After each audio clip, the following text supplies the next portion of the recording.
What are you looking at there, Russ? I am looking at an uncorrected error of The Demon by Matt Wagner and Art Nichols. And this is a very interesting comic book, Tom. And it's got some super cool ads, and it's from a really, really good era. Len Wein editor. I mean, like, really, there's a good team on this. And a Matt really... Wagner? I mean, come on, Grendel? I know. Underrated. Yeah, absolutely. So this is one of those... It's a hidden gem, Tom. You want to tell us a little bit about why this is a hidden gem? Actually, I think you should, because you're the one who introduced me to this hidden gem Oh my long God. time ago. Absolutely. So this is The Demon #2. But if you get an opportunity to look really close at it, the top of it actually says number 4 of 4.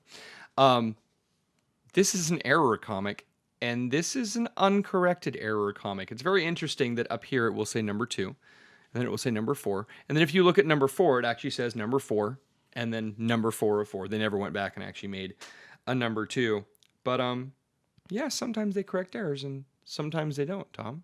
And sometimes they're worth money, Yeah, and sometimes they're not. absolutely. So let's talk about that. We can do that. So this is an example of a book that, because it wasn't recalled, you can, and it's not like a really wanted book, like it's not super popular, No.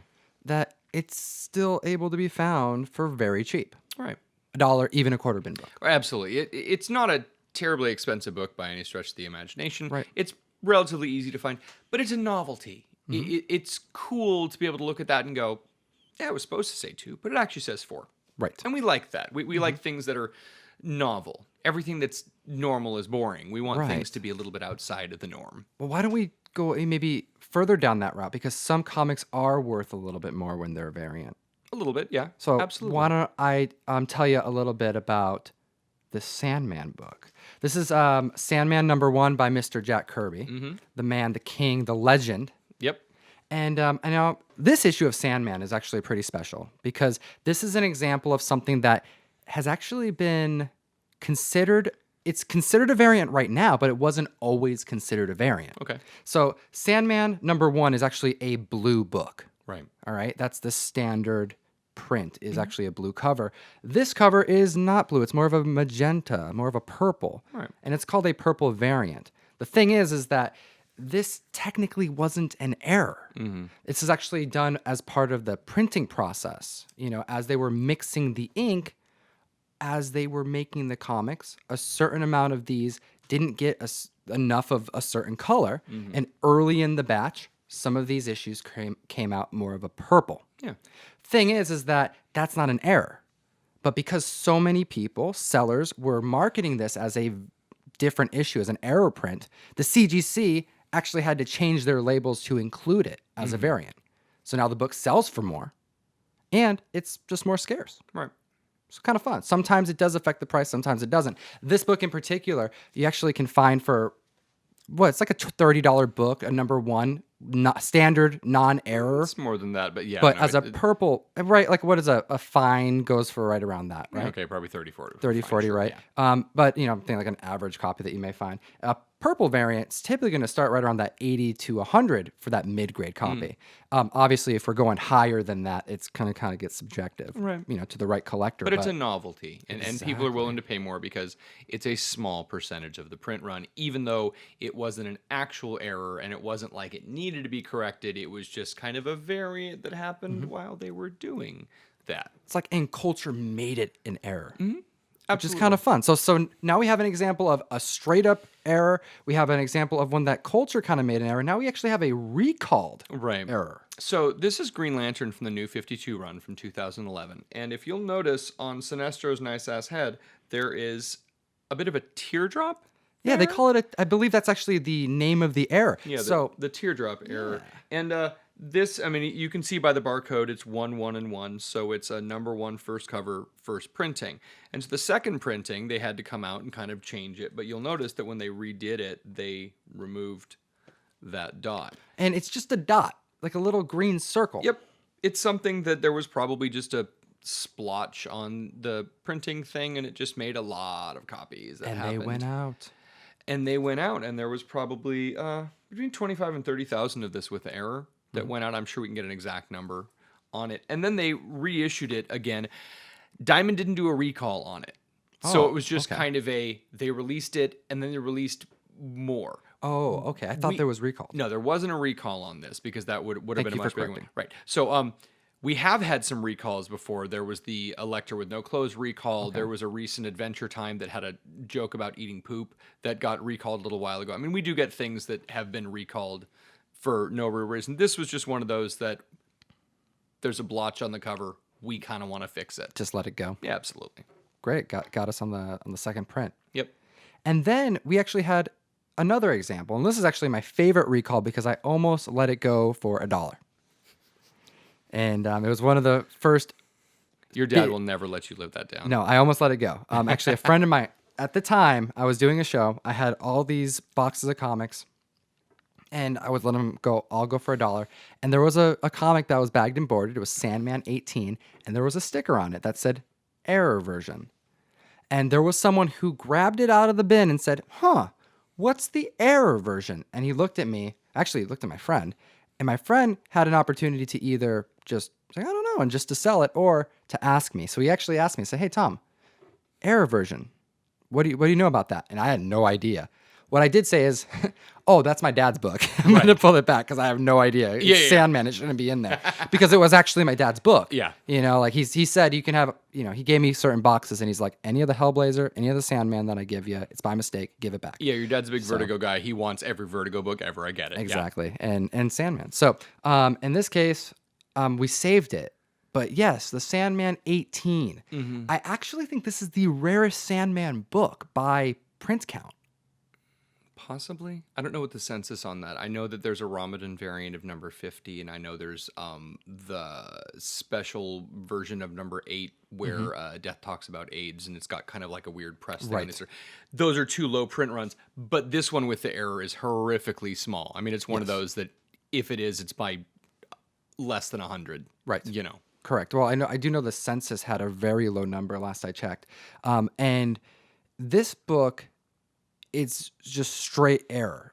There's blue panels when there should be yellow panels. Right. So it's called the blue panel error. And truthfully, if you've ever seen one and flipped through the book, you wouldn't notice it unless someone pointed it out to you. Correct. You know, and this is unlike the other Sandman error number 19, where it's very clear where they have flipped the pages and the page numbers on the bottom corner, you know, go 18, 19, 21, 20. I mean, it's kind of like the pages are very clear that they're out of order.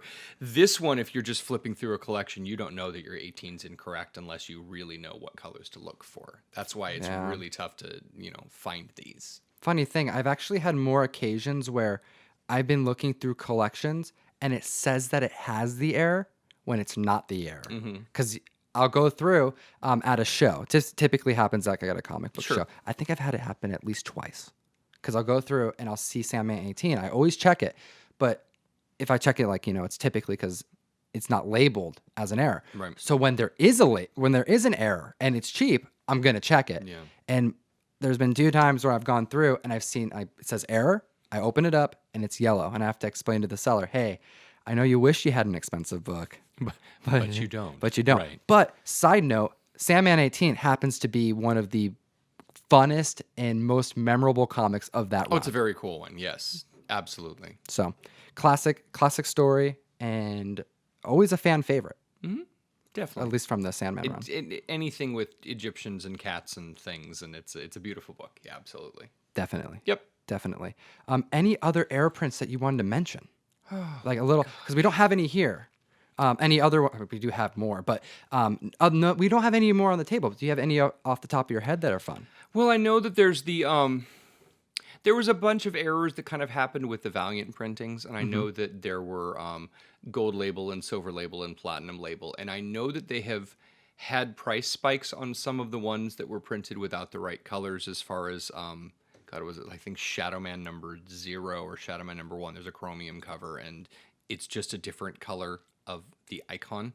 And at one point in time, it was labeled as much, much more expensive. I think there's another one. There's like a Bloodshot number 0. And sometimes they're super expensive and super scarce. And sometimes it's the same type of Sandman thing where the color was just a little bit off and it's not really an error. So right now we've got a lot of the market for Valiant that people are spending a lot of money on books that may not be very expensive.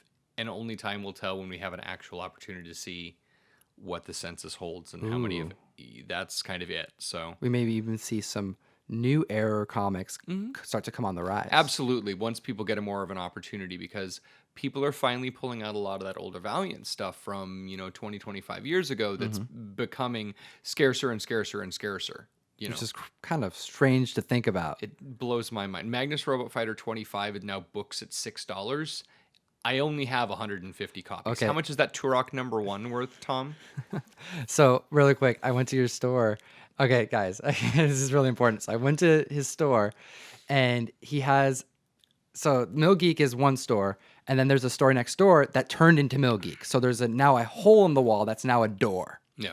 But during construction, as you guys are doing stuff, you were doing some construction. Right. So to kind of cover up the frame of the door, you put literally 30 copies of Magnus Robot 25, yes, 25 all around the circumference of the door. And it is just big silver around the door. That's a creative way Right. to use your hundreds of copies of that damn book that you'll never get rid of.